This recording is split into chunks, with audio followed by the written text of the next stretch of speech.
Assalamualaikum anak-anak teacher yang di rumah. Gimana kabarnya hari ini? Semoga tetap sehat dan tetap semangat ya. Anak-anak, sebelum belajar, marilah kita berdoa terlebih dahulu.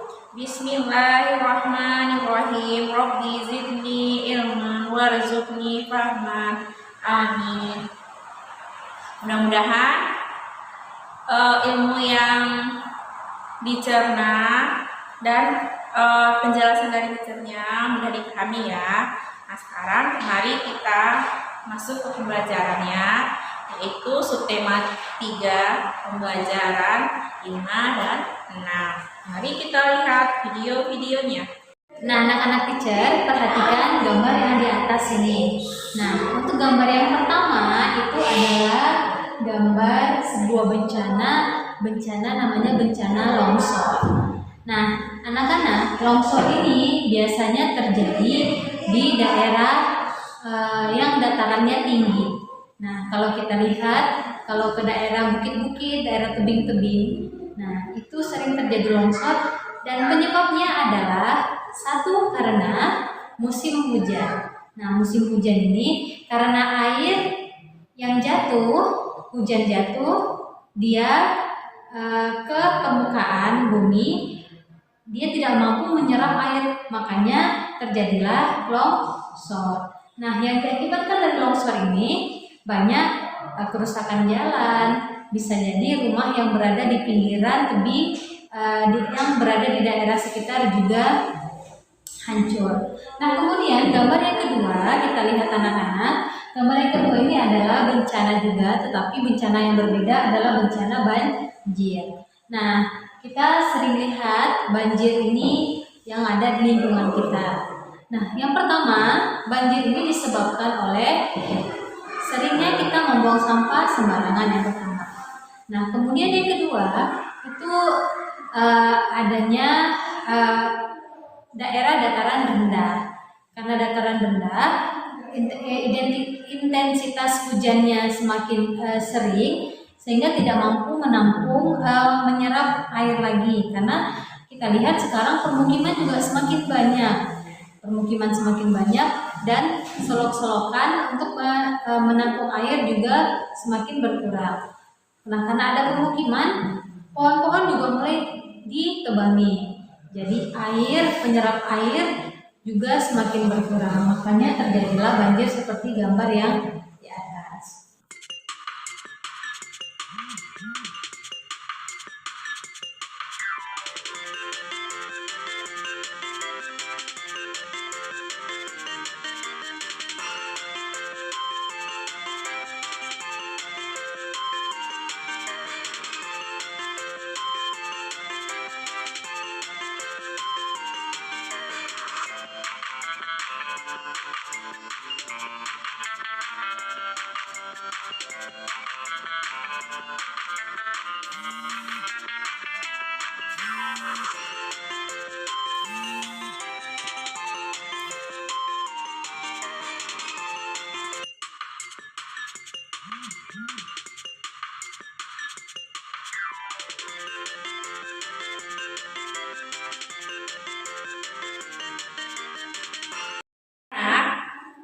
Bisa dibuka bukunya halaman 84, itu tentang pengaruh cuaca dalam transportasi.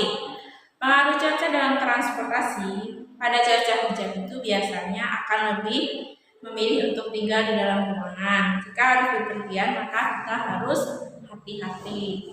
Ketika hujan, jalanan menjadi lebih licin. Kemudian jika kita menggunakan transportasi darat, dan ketika kita menggunakan transportasi udara atau pesawat, maka ketika cuaca hujan juga harus hati-hati. Jika cuaca hujan, penerbangan pun juga ditunda karena cuacanya tidak baik atau tidak bagus. Kalau menggunakan transportasi darat atau laut, ketika cuaca hujan juga harus hati-hati. Jadi pengaruh cuaca itu juga bisa mempengaruhi transportasi. Kemudian kita lihat yang halaman 86. Halaman 86, Cuaca dapat berubah setiap saat. Perubahan cuaca mempengaruhi kehidupan manusia. Kita lihat yang gambar A. Gambar A itu cuacanya sangat cerah. Kemudian matahari bersinar terang. Anak-anak bermain di taman pada cuaca cerah. Nah, untuk kita bandingkan yang gambar B. Kalau gambar B itu cuacanya hujan. Kemudian anak-anak bermain menggunakan payung dan ada yang menggunakan daun pisang. Kemudian anak-anak bermain di taman dengan cuaca hujan dan menggunakan jas hujan atau ada yang menggunakan jaket. Jadi perbandingannya antara gambar A dan gambar B. Gambar A cuacanya cerah, sedangkan gambar B cuacanya hujan. Hari ini kita akan belajar untuk matematika, yaitu tentang penjumlahan pecahan. Seperti yang minggu kemarin sudah dijelaskan tentang penjumlahan. Nah, bagaimana caranya? Mari kita bahas bersama-sama. Silakan kalian buka buku paket kalian pada halaman 84. Nah, kalau sudah, mari kita simak bersama-sama. Seperti dalam buku paket dan di dalam papan tulis, teacher sudah memberikan gambaran mengenai pecahan. Nah, di dalam soal ini kita akan membahas tentang pecahan penjumlahan, yaitu misalkan semangka yang dibagi oleh Adi dan Nina. Adi mempunyai bagian adalah 3/6.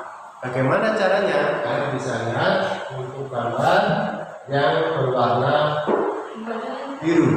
Dari keseluruhannya adalah 3/16. 16 dari total keseluruhan.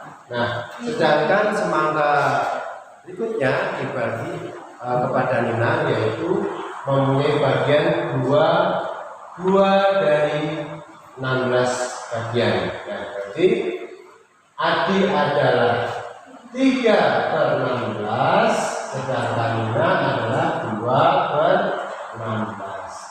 Nah, dari soal yang sudah diketahui, maka akan kita bisa lihat, misalkan jika kita digabung dari 2 dan 3 berarti menjadi 5/16. Nah, bagaimana cara menerapkan untuk penjumlahannya secara panjang? Yaitu dengan cara yang pertama tadi adalah 2/16 dijumlahkan dengan 3/16, maka hasilnya akan diketahui, yaitu kalian jumlahkan 2 ditambah 3.